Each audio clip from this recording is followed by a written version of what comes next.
Hey guys, welcome to the first of what is hopefully a series of events I'm going to be running through the channel here. This event is called Beating Bam. That's Bam, that's me, Bamananam. The whole goal of this event is to get a better score than I do. The event code here is BeatBam2, so if you want to stop here and enter that in, feel free, go for it. But the catch is that if you watch this video, what you're going to see in here is me playing through the first 3 rounds of this 4-round event. You'll see exactly what holes are coming, what the wind is going to be on those holes, and some lines that I take on the ones that I'm successful on. Prize structure for this event: there is a prize for the first place player with the I Beat Bam stamp as designed by Westy.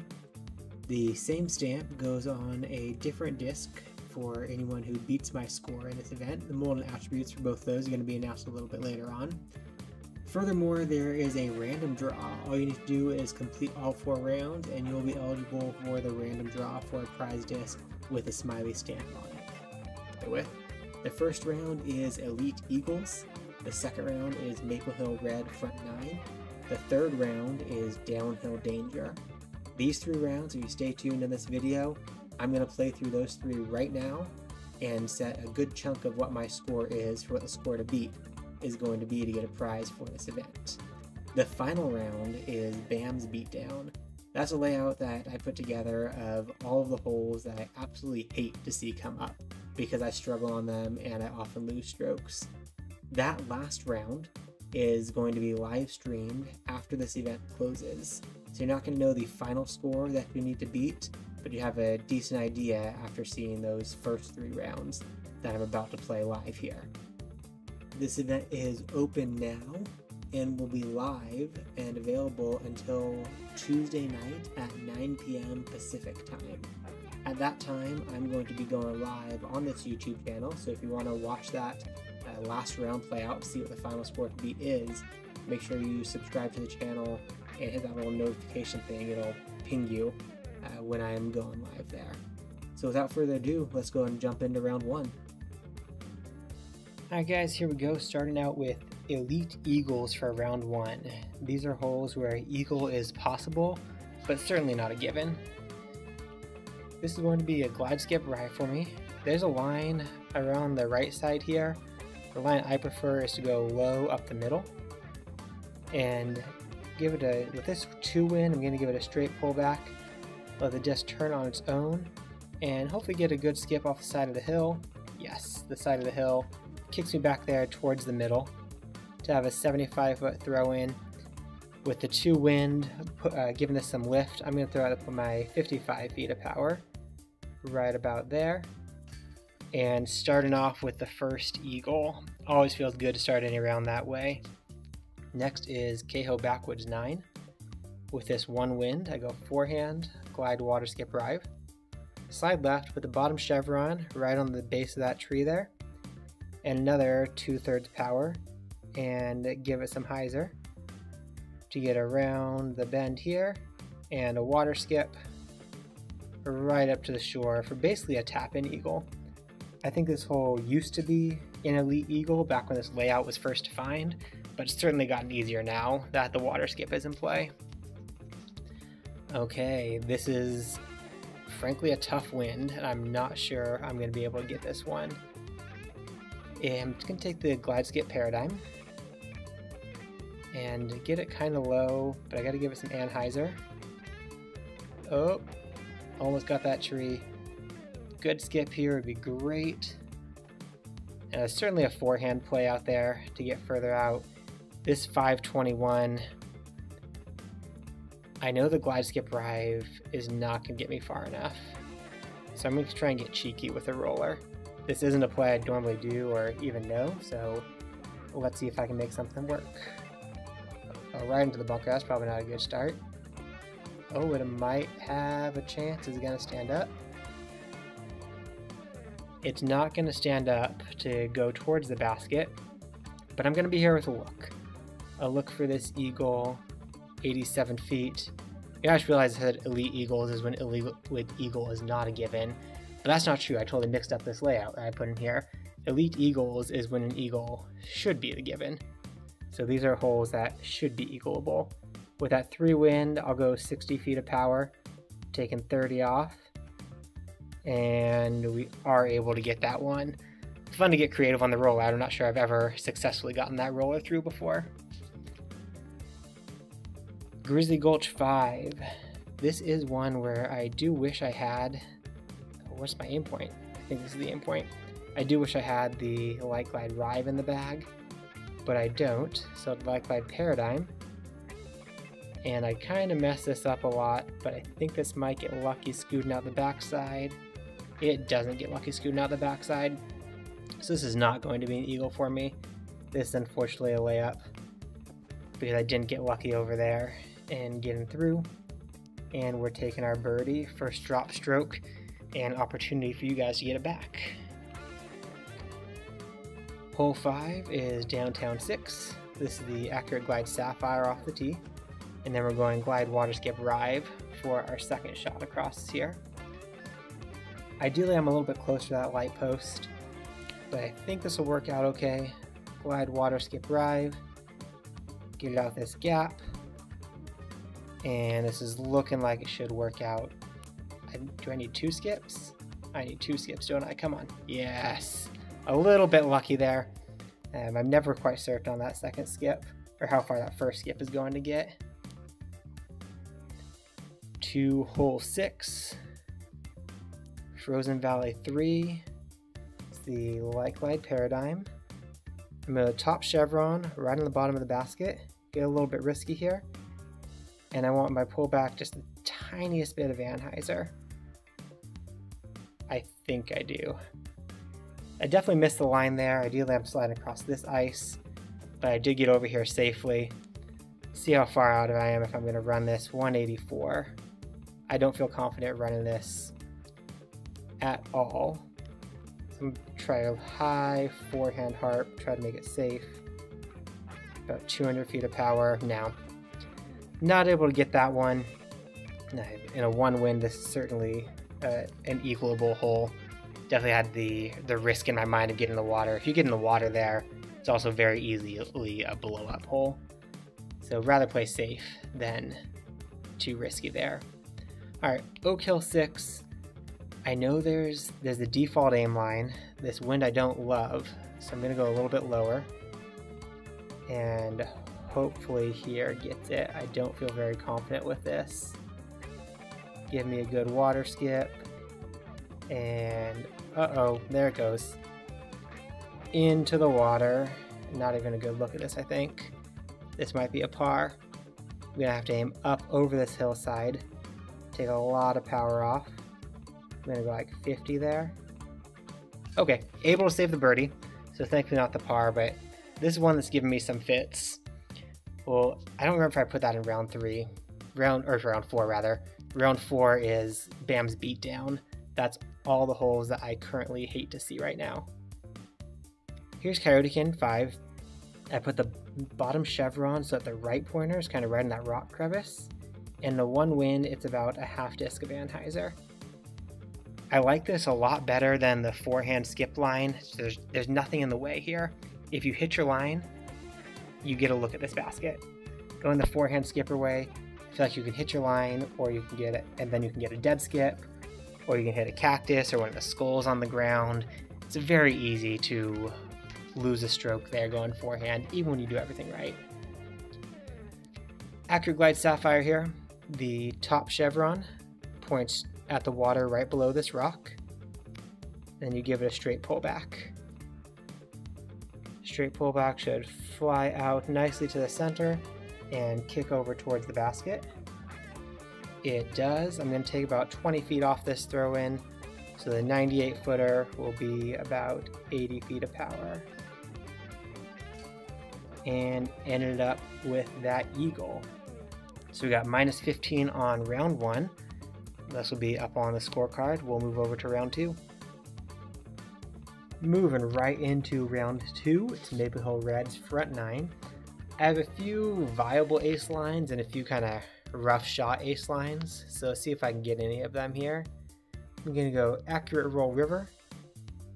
Aim right about here. I'm using the middle chevron to aim this. and give that a straight pull back. See if I can get lucky there. No, it's leaking off to the left already.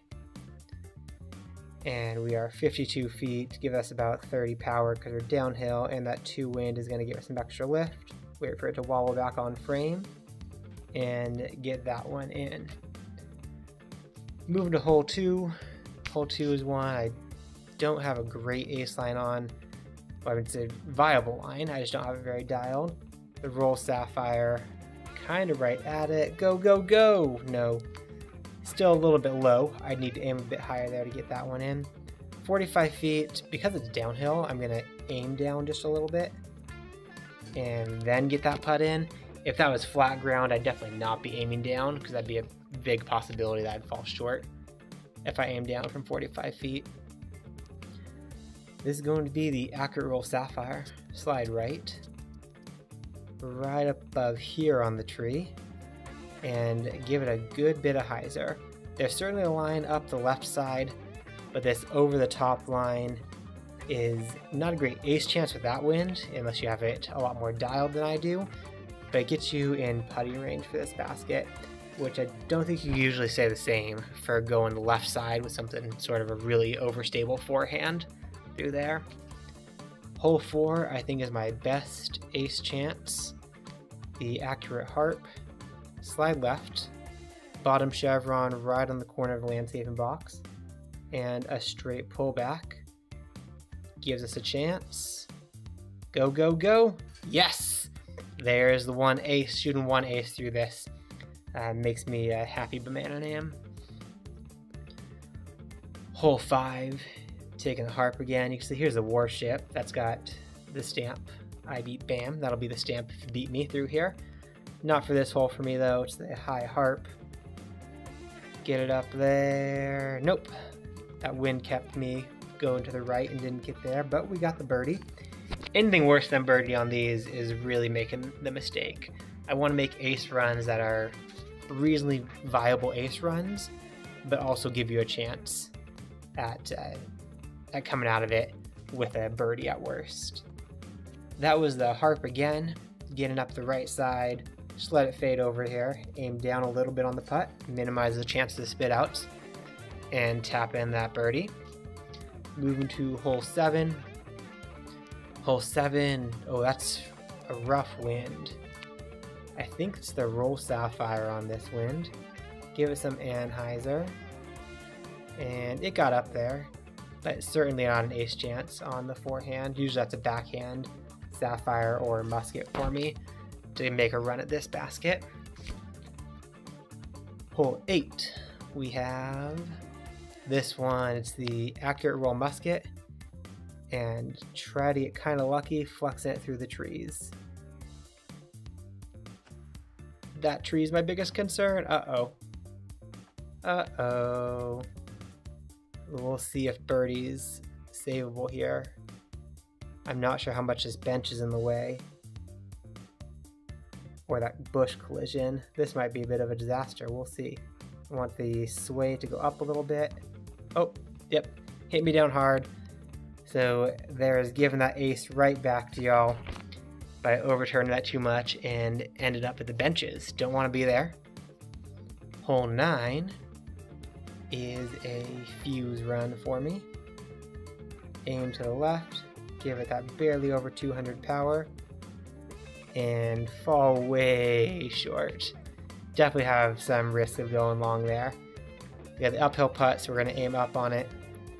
And the wind is going to affect that glide hope a bit. So I threw that a little bit further to the right. And we finished -9. Got the ace, but got the par as well, balanced it out. -9 on Maple Hill front 9. Alright, moving now to round 3, Downhill Danger. I think I first saw this layout on Hobson-Heiser. Had a lot of fun with it. All these holes are, as the name suggests, throwing downhill to the danger. So I'm going to play this a lot safer. It's the accurate windbreak musket. And throw it with a little bit of anhyzer straight at the basket.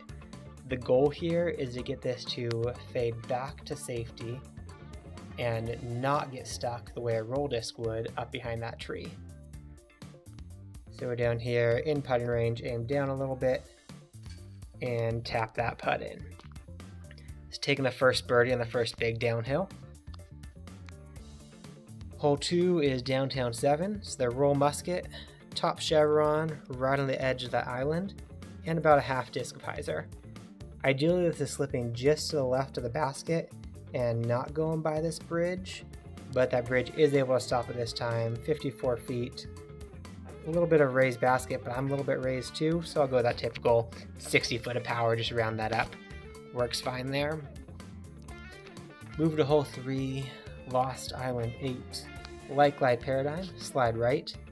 Middle chevron right on that skeleton's head. And I don't really know how to describe the pullback other than kind of here. I look at the right side of the disc and that railroad tie to try and get it just right. And we'll see if I can clear this water. This is looking good, right over the top of that tree. Tends to be good results if I don't hit this bridge. Okay, well I hit the bridge, but I hit it in a good way. That's still kicking me forward and not knocking me down. Second shot in, I'm gonna go glide skip rive. And I don't want to get too aggressive and land on the right side of the tracks because it creates a possibility of going in the water. But I want to get down there a bit before I skip. And ideally skip on this ground and right over those rocks. If you get it over those rocks, you're going to be in the eagle range for this one. And it looks like you survived that downhill danger. 56 feet.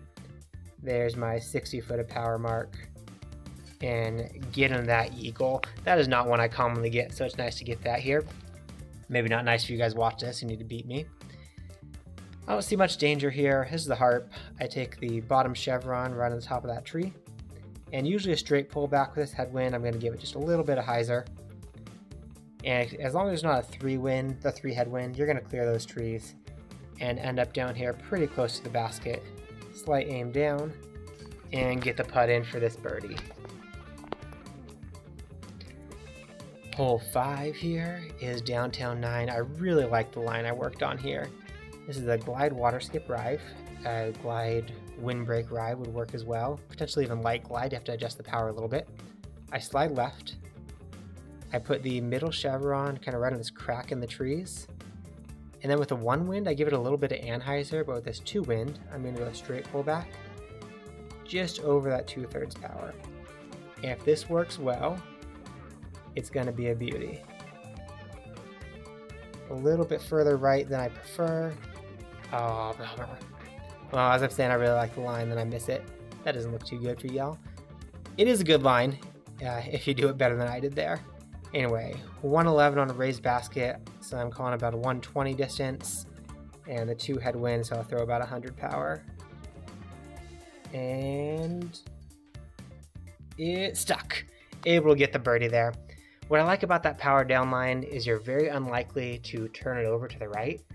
And if you fade out early left, you're losing so much speed already, you're a lot less likely to jump that curb.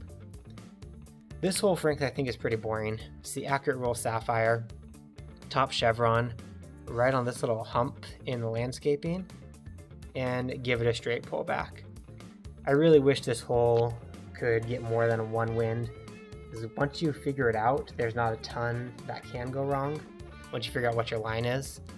I know it's a difficult hole to figure out initially, but once you do, I think it's just too easy and kind of a boring birdie. 100 feet of power here without many chances for things to go wrong. Hole 7 on some downhill danger. It's Pioneer Bay 9. I don't love this wind. So the line I want to take is the Accurate Glide Sapphire, aimed here, and this pullback. But with that big wind, I think I'm going to go with more of a chuck it and hope strategy.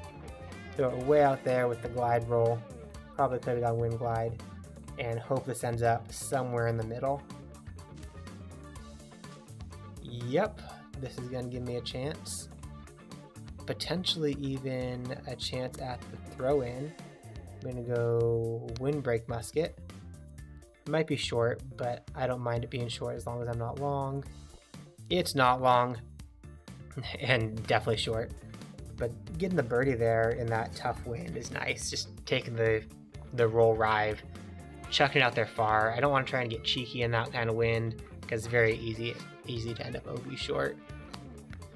We got Ikigai Springs 8 again, top chevron on the bottom of the rock, straight pullback, sends you down here, usually pretty close to the basket.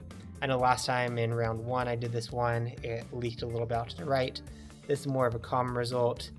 60 feet downhill, I'm going to throw this with 50 feet of power to account for that downhill. Let that sway it up a little bit and get it into the basket. This round is going pretty well for me. Okay, Northern Lights 3, I don't love it. I'm going to take the Glide Sapphire, aim the top chevron right on the bottom of the snow there, give it a straight pullback to get into the middle here. And let's see for my second shot, it's going to be that Sapphire again, slide left. Aim at this tree, and another straight pullback. If this one works out, I should be sliding right up near the base of this basket. There we go. And ending this one with the putt. Alright, pretty clean through there. Set a pretty decent bar for you guys to beat. The last layout though, that's going to be the potential bruiser for me. So there's the final sneak peek you get at my scorecard. So far that's 15, 11, and 9. Let's see, 26 plus 9. I am 35 down so far. Last round coming, Bam's Nemesis. Certainly areas for me to make plenty of mistakes with holes that I dislike. Hope you guys did enjoy watching this and learn some new lines or got some good wind reads. Make sure you do subscribe and hit that notification bell if you want a heads up when I am going live at the end of this event. Good luck everyone. Stay bogey free.